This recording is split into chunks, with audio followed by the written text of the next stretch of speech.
नमस्कार मैत्रिणींनो, Archana fashion world मराठीमध्ये तुमचे स्वागत आहे। चला तर आपण कॉटन साडीवर खूप सुंदर अशी ब्लाउज डिझाईन पाहणार आहोत। तर ब्लाउजचे शोल्डर घेतलेले आहे मी 5.5, गळा घेतलेला आहे 2.5 इंच, ब्लाउजची घडी आहे आपली 9.5 ची आणि उंची आहे 14 इंच। तर ब्लाउजची गळ्याची उंची घेणार आहोत आपण 9 इंच आणि आडवे माप 3 इंच आपण घेणार आहोत। आता याचा बॉक्स आखून घ्यायचा आहे आणि गळ्याला गोल आकार देऊन घ्यायचा आहे। आता हे पलटी करून दुसऱ्या बाजूला दाबून घ्यायचं, म्हणजे दुसरीकडे आपला आकार आहे असा, हे बघा आहे असा उमटतो तो आपण ड्रॉ करून घ्यायचा आहे, आखून घ्यायचा आहे। आता काय करायचं, ब्लाउज पीसचं जो आहे कापड ते घ्यायचे, त्याच्यावर हे अस्तरचं कापड ठेवायचं आणि हलू नये म्हणून व्यवस्थित ठेवायचं, हलू नये म्हणून आपण याला पिन लावून घेणार आहोत। आणि गळ्याला आपण गळ्यावर आपण शिलाई देऊन घेणार आहोत। हे बघा पूर्ण अशी आपण शिलाई देऊन घेणार आहोत।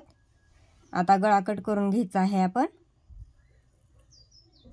आणि गळ्याला आपण छोटे छोटे कट देऊन घ्यायचे।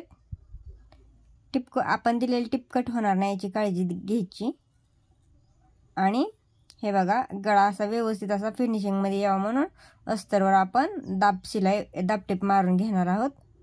हे बघा अशा प्रकारे पूर्ण आपण दाब टिप मारून घेतलेली आहे आणि गळ्याला आता शिलाई घालून घेणार आहोत व्यवस्थित। हे बघा खूप सुंदर अशी आपण डिझाइन बनवणार आहोत। आता हे बघा अस्तरवर चारी बाजूने आपण शिलाई घालून घ्यायची आहे। हे बघा पूर्ण अशी शिलाई घालून घ्यायची, आपली शिलाई घालून घेतलेली आहे आपण पूर्ण। आता राहिलेले ब्लाउजचे कापड आपण कट करून घ्यायचे पूर्ण। हे बघा राहिलेले कापड कट करून घेतलेले आहे, एक पट्टी घेतलेली आहे आणि त्याला थोडीशी दुमड घालून घेतलेली आहे आणि त्याला शिलाई घालून घ्यायची आणि ही पट्टी आपण पाठीला जोडणार आहोत।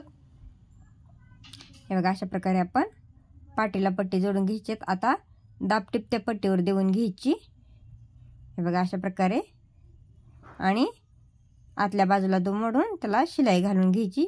तुम्ही हात शिलाई जरी केली तरी पण चालेल। हे बघा आपण पाठीला पट्टी बसवून घेतलेली आहे।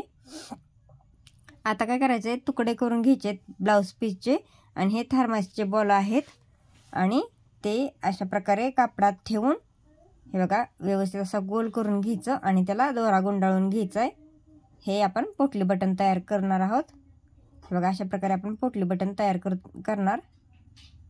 हे बघा अशा प्रकारे थर्मासचे बॉल आपण त्यात घालून त्याला दोरा गुंडाळून घेऊन पोटली बटन तयार केलेले आहेत। हे बघा आपले पोटली बटन पूर्ण तयार करून झालेले आहेत। आता ते कट करून घ्यायचेत, जे लांब जास्तीचं कापड होतं ते कट करून घ्यायचे। हे बघा व्यवस्थित असं अशा प्रकारे पूर्ण कट करून घ्यायचे सगळे। हे बघा आपले कट करून झालेले आहेत। आणि आता काय करायचं, हे बघा एकीकडचा दाब आहे, एक बाजूचा दाब आहे, तो दाब बसवून घेऊन हे बघा तो दाब बसवून घेतलेला आहे, कारण की आपण एका बाजून पोटली बटन लावणार आहोत, त्याच्यामुळे दाब उचलला जात नाही अशा प्रकारचा दाब वापरल्याने। आणि हे बघा अशा प्रकारे पोटली बटन लावून त्याला शिलाई देऊन घ्यायची। तर मित्रांनो, आपण आपल्या चॅनलवर खूप अशा छान छान डिझाईन पाहणार आहोत, त्यासाठी आपल्या चॅनलला सबस्क्राईब जरूर करा आणि आवडल्यास शेअर आणि लाईक जरूर करा। तर हे बघा अशा प्रकारे थोडे थोडे अंतर सोडून आपण पोटली बटन लावून घेणार आहोत। हे बघा आपले पूर्ण पोटली बटन लावून झालेले आहेत। आता आपण याला लेस लावून घेणार आहोत गळ्याला। हे बघा गोल आकारावर आपण पूर्ण लेस लावून घ्यायची। हे बघा पूर्ण व्हिडिओ पाहिल्याबद्दल धन्यवाद। तर आपल्या चॅनलला सबस्क्राईब जरूर करा आणि कसा वाटला व्हिडिओ मला कमेंटमध्ये नक्की सांगा।